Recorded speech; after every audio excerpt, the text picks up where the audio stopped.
Assalamualaikum warahmatullahi wabarakatuh. Bismillah, alhamdulillah, assalatu wassalamu ala rasulillah. Asyhadu an la ilaha illallah wahdahu la syarika lah, wa asyhadu anna Muhammadan abduhu wa rasuluh. Allahumma salli ala sayyidina Muhammadin wa ala alihi wa ashabihi ajma'in. Walhamdulillahi rabbil alamin. Para jamaah Masjid Miftahul Jannah yang dirahmati oleh Allah Subhanahu wa taala, puji syukur kehadirat Allah Subhanahu wa taala sampai saat ini panjenengan masih terpilih menjadi hamba Allah Subhanahu wa taala untuk menjadi Abdullah dan untuk menjadi Khalifatullah fil ard yang rahmatan lil alamin. Mudah-mudahan panjenengan semuanya di dalam bulan suci Ramadan ini mendapatkan raban. R-nya adalah rahmat, A-nya adalah ampunan, ban-nya adalah bebas api neraka. Amin ya rabbal alamin. Nanti panjenengan buka di surat Ali Imran, suratnya ketiga, mulai dari ayat 132 sampai ayat 136. Mereka yang mendapat rahmat dari Allah Subhanahu wa taala, mereka yang mendapat ampunan dari Allah Subhanahu wa taala, dan mereka yang dibebaskan dari api neraka. Mudah-mudahan warga besar kita, pecinta Masjid Miftahul Jannah dan seluruh kaum muslimin muslimat diberikan oleh Allah Subhanahu wa taala kekuatan untuk senantiasa berada di jalan yang benar. Amin ya rabbal alamin. Untuk kesempatan kali ini saya mengambil dari surat Ali Imran, ayatnya saya ambil 135.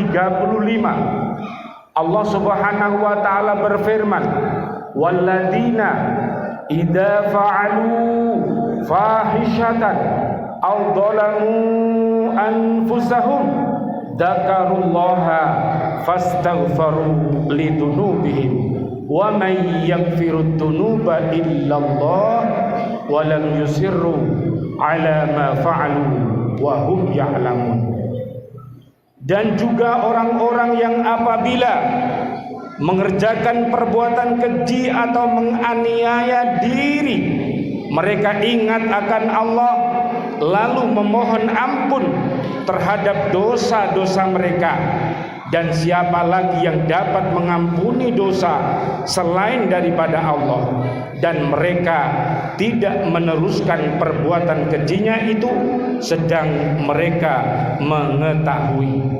Hadirin yang dirahmati oleh Allah Subhanahu wa taala, orang yang mengerjakan perbuatan keji atau menganiaya diri sendiri, kemudian mereka segera meminta ampun kepada Allah dan tidak mengulang lagi perbuatan itu, maka dia akan mendapatkan pengampunan dari Allah Subhanahu wa taala. Ampunan Allah diberikan kepada hamba-hamba Allah yang minta ampun. Oleh karena itu, mohonkan ampun diri kita, mohon ampun ayah ibu kita, mohonkan ampun seluruh kaum muslimin muslimat, baik yang masih hidup maupun yang sudah meninggal dunia. Ini termasuk perbuatan orang-orang yang beriman takwa, cirinya seperti itu. Para mufassir membedakan antara perbuatan keji yang namanya fahisyah dengan menganiaya diri sendiri atau dzulm. Mereka mengatakan perbuatan keji adalah perbuatan yang berbahaya, tidak saja menimpa orang-orang yang berbuat dosa, tetapi juga menimpa orang lain dan masyarakat. Menganiaya diri sendiri ialah berbuat dosa yang berbahaya yang hanya dirasakan oleh orang yang mengerjakan saja. Perbuatan keji seperti berzina, berjudi, menfitnah dan sebagainya. Perbuatan menganiaya diri sendiri seperti memakan makanan yang haram, memboroskan harta benda, menyia-nyiakan dan sebagainya. Hadirin yang dirahmati oleh Allah Subhanahu wa taala, mungkin seorang muslim terlanjur mengerjakan dosa besar karena kurang kuat imannya, karena godaan setan atau karena sebab-sebab lain, tetapi ia segera insaf dan menyesal atas perbuatannya, kemudian ia memohon ampun kepada Allah dan bertobat dengan sebenar-benarnya tobat, serta berjanji kepada diri sendiri tidak akan mengerjakannya lagi, maka Allah akan menerima tobatnya dan mengampuni dosanya, karena Allah adalah Maha Penerima tobat dan Maha Pengampun. Mari, seberapapun dosa-dosa kita, apabila kita mau memohon ampunan kepada Allah, maka Allah akan mengampunkan dosa kita. Bila seorang berbuat dosa, meskipun yang diperbuatnya itu bukan dosa besar, tetapi mengerjakan terus-menerus tanpa ada kesadaran hendak menghentikannya dan tidak ada penyesalan serta keinginan hendak bertaubat kepada Allah, maka dosanya itu menjadi dosa besar. Nabi bersabda, la kabirata ma'al istighfar wala saghirata ma'al israr. Dosa besar itu tidak menjadi dosa besar bila segera meminta ampun kepada Allah, dan dosa kecil akan menjadi dosa besar bila selalu dikerjakan. Riwayat Imam Ad-Dailami dari Ibnu Abbas.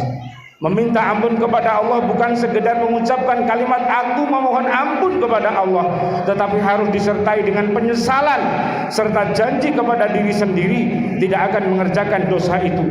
Inilah yang dinamakan taubat nasuha, taubat yang diterima oleh Allah Subhanahu wa taala. Jadi sebagai ciri hasil dari puasa kita menjadi insan-insan yang beriman takwa. Salah satu cirinya adalah apabila dia berbuat dosa, segera kembali kepada Allah Subhanahu wa taala. Mudah-mudahan panjenengan dengan bergembira dengan datangnya bulan suci Ramadan ini, mudah-mudahan panjenengan diberi kekuatan oleh Allah Subhanahu wa taala saat datangnya Idul Fitri nanti, dan 11 bulan sesudah Ramadan panjenengan senantiasa berada di dalam keimanan dan takwa. Amin amin ya rabbal alamin. Mudah-mudahan puasa kita dan seluruh sholat tarawih, sholat witir, dan seluruh amal ibadah kita di bulan suci Ramadan mudah-mudahan mendapatkan ridho dari Allah Subhanahu wa taala, ikhlas karena Allah taala. Mudah-mudahan seluruh dosa-dosa kita diampunkannya seperti bayi yang baru dilahirkan ke dunia. Amin amin ya rabbal alamin. Rabbana atina fid dunya hasanah wa fil akhirati hasanah wa qina adzabannar. Amin amin ya rabbal alamin. Wal afu minkum. Wassalamu alaikum warahmatullahi wabarakatuh. Aqimus shalah.